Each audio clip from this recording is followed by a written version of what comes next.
Do you often find yourself entangled in conflicts, whether in the workplace or at home? Well, you're not alone. Conflict's an inherent part of life. What if I told you there's a way to navigate through these conflicts effectively? Today, I'm going to unveil two powerful frameworks that can transform how you approach and resolve conflicts.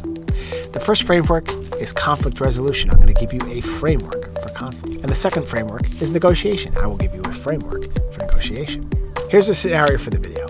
Imagine a bustling restaurant kitchen where two chefs find themselves vying over the last lemon in the restaurant. Classic recipe for conflict. So what we're going to do is we're going to integrate conflict resolution and negotiation frameworks, and I'll show you how to resolve this conflict with finesse. So first, let's examine the nature of conflict. In order for a conflict to exist, we need to have three conditions. Here's the framework. We need a disagreement, scarcity, and the absence of agreed upon process for distributing the scarce resource. Now, if we can resolve any of these conditions, the entire conflict is resolved. So, for instance, the scarcity here is the lemon. There's only one lemon and two chefs vying for it. That creates an interdependence between the chefs. One can't do what he wants to do independent of the other. But if one chef concedes the lemon to the other, that removes condition one. The disagreement is over, and the entire conflict is resolved just by removing the disagreement. If a second lemon magically appears, if one is found, if someone gets one from the store, then condition two, scarcity, dissipates. The entire conflict is resolved. Or, if someone in authority intervenes to decide who gets the lemon, the entire conflict is resolved by condition three. They've got a process to distribute the scarce resource. Now, my wife grew up with rules to resolve the last cookie dilemma in the house. She's one of three. There's one cookie in the house. We're going to use this game called I Split, You Choose. Because both parties are involved here, the splitter's naturally going to try to split the cookie as evenly in half as they can, expecting the chooser to take the larger piece. But I've been the chooser. I've gladly taken the larger piece. I've also been the chooser, and I've gladly yielded the larger piece. But either way, the conflict is resolved because everybody agrees on how the game is to be played and everybody's involved. Now, in this case, in our lemon story, the conflict's not resolved. So we need to integrate the negotiation framework. This can be used as the agreed upon process for distributing the scarce resource or mitigating scarcity. Now, you've seen this framework in my previous videos. There's 5 steps. The first step is to understand the 6 outcomes of a negotiation.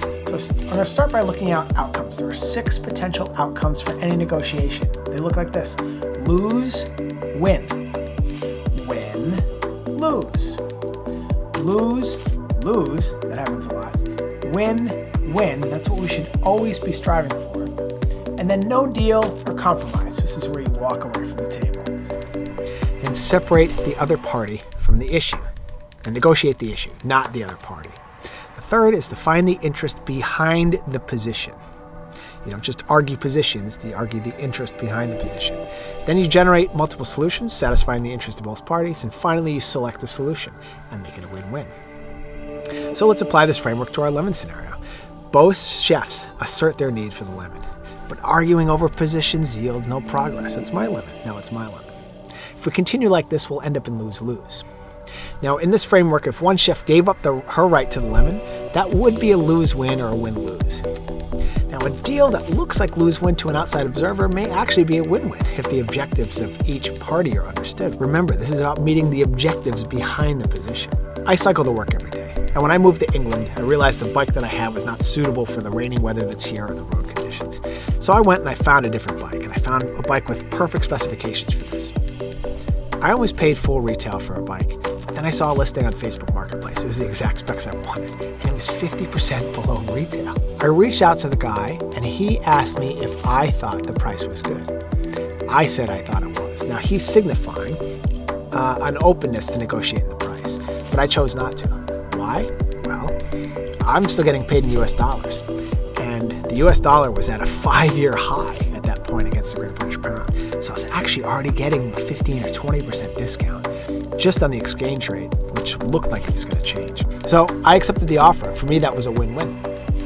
He might have looked at it as a lose-win, but for me, it was a win-win. Now, I've ridden that bike a lot. I'm on like $1 a mile at this point in 14 months. So I'm definitely squeezing my money out of it, no problem. So let's get back to the chefs. Let's help them get to a win-win. We need to understand the intent beyond each's position. Simple question. What are you going to do with this lemon? Chef 1 says, I'm going to zest this lemon to make my family's famous poppy seed lemon muffins. And you? Well, I'm going to juice this lemon to make a lemon garlic shrimp pasta. Wait, so one chef needs the zest, the other chef needs the juice. As it turns out, as Chris Voss would say, we don't need to split the difference. There's enough of this resource to go around.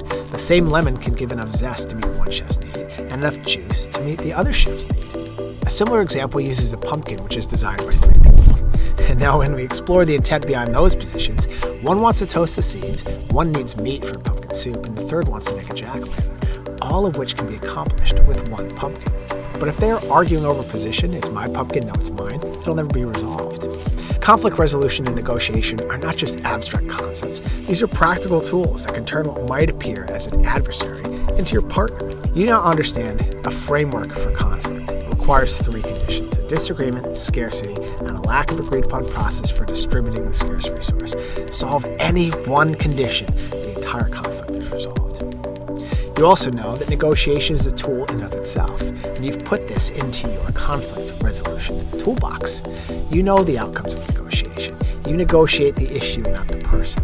You understand the intent behind the position. You generate multiple options. Select an option that satisfies the criteria for a win-win. This has been fun to put together. I hope you've all enjoyed this and you learned something today. Please leave me a comment, let me know, or send me a DM, as many of you seem to do.